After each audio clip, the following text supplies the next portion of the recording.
Você acha que brincadeiras e histórias podem ajudar nesse momento?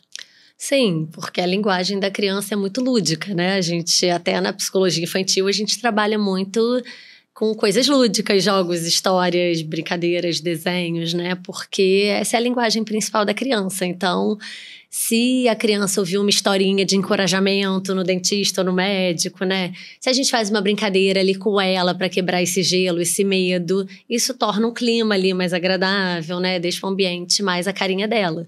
Então, em geral, isso costuma funcionar bem. Eu voltando, como falei antes, depois que eu fui mãe, eu comecei a conseguir, a ter criatividade para falar do meu consultório, da estrutura, trazer a criança para entender de uma maneira lúdica.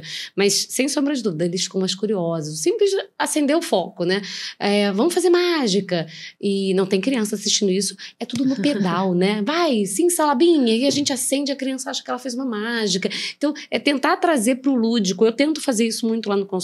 Tentar trazer para o lúdico essa situação. Mas, e quando a criança já vem com um trauma anterior, né?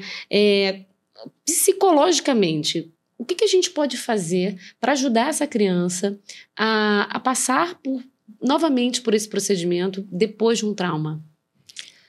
Eu acho que, na verdade, se a criança já vem com um trauma, o desafio vai ser muito maior, né? Então, às vezes, como você falou aí de um pacientinho que você teve, numa primeira vez vai lá só te conhecer o seu espaço, né? Para se sentir um pouco mais segura e talvez não vá fazer nada, né? E aí, numa próxima, ela vai se sentir mais segura e ver que não é tão ruim assim, né? Então, eu acho que vai precisar de mais paciência, né? E talvez mais ludicidade, mais acolhimento do profissional, da família, né? Para tentar com que ela consiga ter uma nova experiência e talvez construir uma nova forma, né? De ver o dentista, de ver o médico, enfim. E é uma oportunidade para as crianças, mas também é uma oportunidade para os pais que têm os traumas, né? Como os pais podem ter um autocuidado emocional para ajudar os filhos a lidarem com essa situação? Então, como você falou, né? Você é mãe, eu sou mãe e eu falo isso sempre, tá? Porque eu atendo crianças e eu atendo mães, né? Eu acho que a gente precisa se cuidar sempre, né? Eu acho que esse autocuidado emocional, seja com uma terapia, seja com exercício físico, seja com tempo para tomar um café com uma amiga, seja para fazer uma massagem, enfim, qualquer coisa que essa mulher considerar um autocuidado é super importante, porque quanto mais a gente tem um tempo pra gente, pra se cuidar, a gente se fortalece para poder cuidar melhor, né, dos nossos filhos, da nossa família. Então, o que eu vejo muito são mulheres que se anulam totalmente, querem se doar 100%, mas isso não é sustentável, assim, né, acabam adoecendo. Então, se essa mulher puder se cuidar e ter seus momentos e se fortalecer emocionalmente, todo mundo vai ganhar, né? Ela e a família toda. Não, sem sombra de dúvida. E isso é um exercício muito difícil para nós mulheres, né? Principalmente nós que desejamos muitos filhos. É um exercício, eu entendo isso como exercício, que existe um momento de virada de chave, principalmente quando eles ficam maiores, mas isso a gente vai deixar para um outro episódio, tá? Porque eu tô programando com o Júlio um episódio só para as mulheres. Mas calma, Sim. Daqui a pouco vem. Nessa questão da confiança da criança, porque a criança está desenvolvendo caráter, personalidade, né? E confiança. Você acha que o profissional de saúde, tanto o psicólogo quanto o dentista, quanto o médico, né, pediatra, enfim, ele pode ajudar nessa construção da confiança da criança? Com certeza, eu acho que assim, todo mundo que se relaciona com uma criança pode ajudar, né? Como você falou, a família, os profissionais de saúde, a escola, todos os ambientes em que a criança tá, é uma oportunidade dela aprender formas de se sentir mais segura, formas de ter uma maior autoconfiança, formas de melhorar a sua autoestima. Então, a forma como ela é tratada, às vezes a forma como ela vê as pessoas agindo também, né? Que a gente fala que é uma modelagem para as crianças, né? Um modelo ali, um exemplo. Então, cada interação que a criança faz é uma oportunidade para ela aprender e se fortalecer. Você falou da escola e a gente está passando por uma situação muito interessante com o meu mais velho, que os dois mudaram de escola esse ano e a gente mudou para uma escola bilíngue com uma metodologia de ensino muito diferente, muito avançada, né? E é claro que ele ia sentir, né? Nos 2 ou 3 primeiros meses era uma professora e houve uma mudança de professora.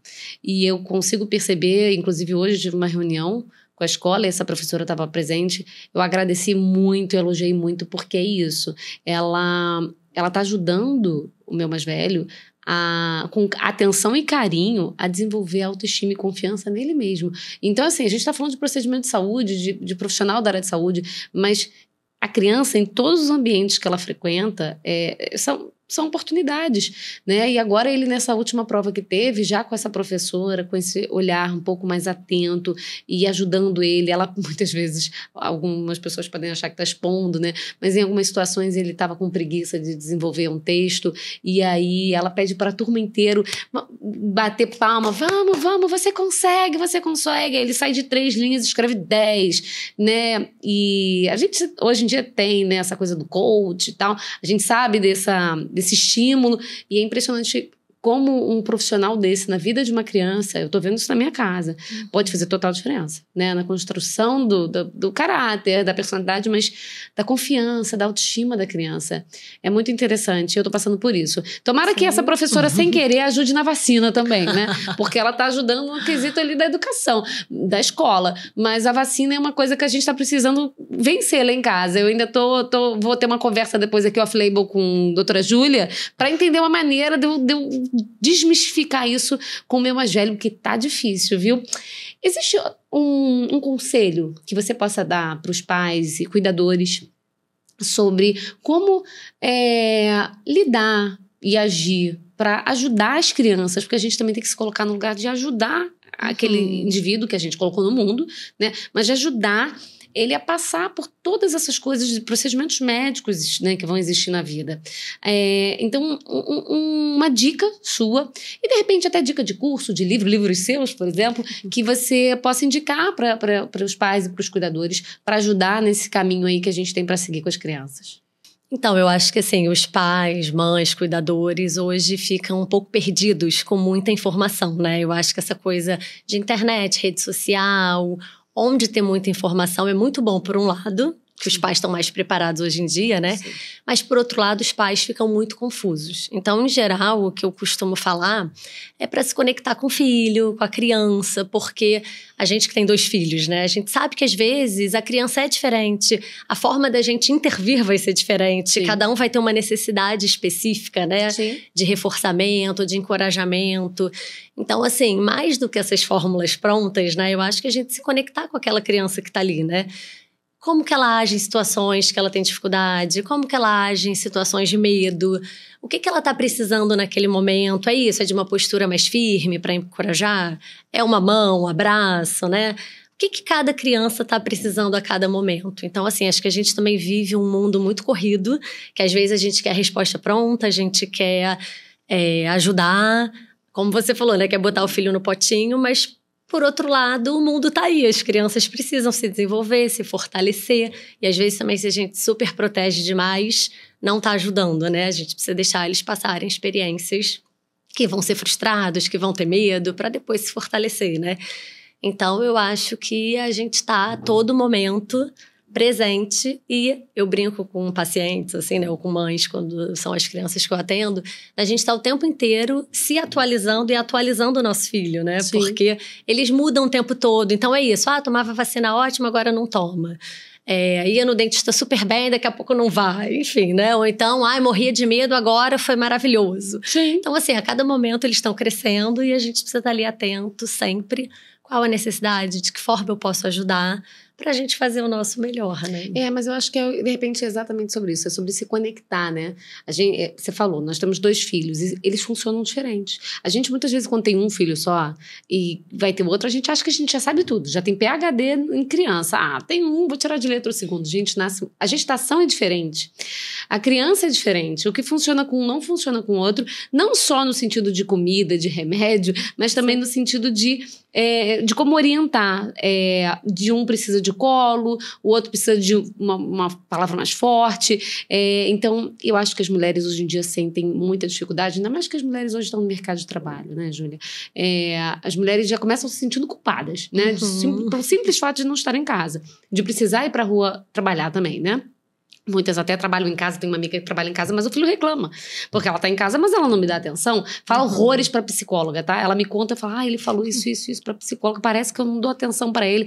Fala, não, ela sabe que você trabalha em casa, né? E ele vai fazer terror psicológico. As crianças começam a fazer um terror psicológico com a gente, eu não sei como é que eles conseguem. Eles pegam na nossa ferida, né? E a gente só se sente culpada. Então, eu acho que falta um pouco isso, é realmente essa conexão pra gente entender como aquela criança funciona e do que ela precisa em cada momento da vida. Porque eles vão mudando o tempo. A gente muda, né? Hoje em dia eu quero usar vermelho, quero um cabelo comprido, mas amanhã eu vou cortar Chanel, porque eu enchei o saco desse cabelo comprido, né? E meu marido que tente me entender. A gente tem que entender os nossos filhos. E aí, que bom que tem uma família pra gente, entre a gente, ficar se entendendo. Queria agradecer demais a sua disponibilidade, o seu carinho de ter vindo aqui conversar comigo sobre isso. Isso é uma vivência minha no consultório, que é muito difícil, né? Eu não sou psicóloga, a gente até tem uma cadeira de psicologia na faculdade, mas é muito superficial e a gente está muito imaturo para receber aquelas informações, né? E aprofundar aquilo, né? Eu acho que eu tinha 17 anos, 18 anos, então imagina, nem imaginava a amplitude que a psicologia poderia ter associada ao meu trabalho, né? Não só o paciente, seja adulto ou seja infantil, mas tudo isso que vem em volta, né? Vem a família, vem os traumas dos pais que vão interferir no atendimento daquela criança. Então, eu queria muito, você sabe disso, trazer você aqui no consultório, aqui no Pode Ter Mais Saúde, para a gente falar sobre isso e para que eu possa também indicar para os meus pacientes, minhas amigas que ficam, buzinando. Esses dias eu recebi de uma amiga assim, como eu posso fazer, essa minha amiga está morando nos Estados Unidos, como é que eu posso fazer para o meu filho deixar escovar o dente dele? Eu falei, ai, amor, primeiro você deixa ele te ver escovando, né? A primeira coisa que a gente fala. Segundo, deixa ele tentar escovar, né? Claro, num ambiente que ele não possa se machucar e com você supervisionando. Sem pasta ou com pasta sem flúor, para ele não deglutir. Terceiro, se ele só quiser comer batata frita, você vai deixar? Não, né? Ele tem que comer brócolis. Então, ele tem que escovar o dente. Não quer tomar banho. Então, não vai tomar banho. Não, ele vai tomar banho porque ele precisa tomar banho. Então, ele precisa escovar o dente, né? Então, a criança, muitas vezes, precisa que os pais orientem para ela entender o que precisa ser feito, assim como ir no dentista. Não tem jeito, tá? Vacina. Você falando agora, assim, te interrompendo, né? Eu fui lembrando da época dos meus filhos, né? As coisas de escovar o dente, desfraldar. Tem aquele Mundo Bita, né? Que eu lembro que me ajudou muito. Tinha a mim também. Tinha um episódio de xixi cocô. Acho que tem um de escovar o dente. Se não for o Bita, tem um outro. Eu canto em casa, essas músicas ajudam muito. Sim. A Peppa Pig, não gosto de Peppa Pig, tá? Mas os meus filhos já assistiram bastante Peppa Pig. A Peppa Pig tem um episódio de dentista. O Show da Luna tem um episódio de dentista. Sim. Então, eu acho claro que os pais precisam assistir antes pra ver se realmente passa uma mensagem ok pros filhos. Ou me manda que eu dou uma assistida e vejo se tá ok e falo, não, pode mandar. Porque é o lúdico, ajuda a gente no lúdico, né? Sim. Então, por que não? O Mundo Bita é da geração dos nossos mais velhos. Os mais novos nem sabem quem é o Bita, até porque não tiveram oportunidade, né, Júlia? Porque o mais velho já botava no canal e o pequeno que veja o que o mais velho tá vendo. Mas, então, assim, existem materiais na internet. YouTube, tá, isso é uma outra conversa, mas existe coisa para ajudar. Sim, existe livro, existe música, existe desenho, é que você tinha perguntado, eu acabei falando das dicas gerais, sim, né? Mas exatamente. Assim, quando a gente coloca até no Google da vida, né? Livro para ajudar a escovar o dente, música para ajudar a tomar vacina, enfim, hoje em dia a gente encontra de tudo, né? E é o que você falou, os pais podem dar uma olhada e depois fazer com a criança, né? Porque esse lúdico sempre ajuda. E a criança acaba se conectando com aquele personagem, com aquela historinha. E aí abre legal. Esse olhar, né? Para se experimentar naquela situação também. É muito legal. Então, assim, gratidão por você ter vindo, tá? Eu que bater agradeço. Esse papo comigo. Foi maravilhoso pra mim, acredito que pra todo mundo que tá assistindo a gente também. Se vocês gostaram desse episódio, acharam que teve alguma coisa relevante, encaminhe em grupo de condomínio, grupo de mãe, se inscreve no canal, dá joinha, como o meu filho diria, como é que é? Aperta o sininho para receber as informações quando o episódio vai pro ar, tá? Deixa o comentário, sigam me mandando direct, vocês têm vergonha de escrever para todo mundo ver. Aí elas ficam me mandando no direct, só mulher, só no direct. E me perguntando, eu falo, calma, não sei nada sobre isso, vou achar uma psicóloga para ajudar, tá? Vou conversar com alguém. Gratidão, tá? Pelo tempo de vocês também de assistirem esse episódio. E pode deixar que a Júlia volta, tá? Sim, queria agradecer também o convite. É sempre bom, né? Falar de infância, falar de maternidade. Queria agradecer por quem está nos assistindo também. E qualquer coisa pode mandar, né, para Marcela, pode me mandar. Estou à disposição. Sigam Júlia no Instagram. É @Julia Bittencourt Psi e @Espaço Néctar, que é o espaço de psicologia infantil que eu trabalho, coordeno e sou fã. Maravilhoso. Muita informação de qualidade, tá? A gente, graças a Deus, na internet tem muita besteira, mas tem muita coisa boa. Só saber procurar e saber de quem vocês estão consumindo informação. Então segue Júlia, segue o espaço que ela coordena, que com certeza vai ter muita coisa ali que vocês podem tirar informação legal, tá bom? Gratidão, até a próxima.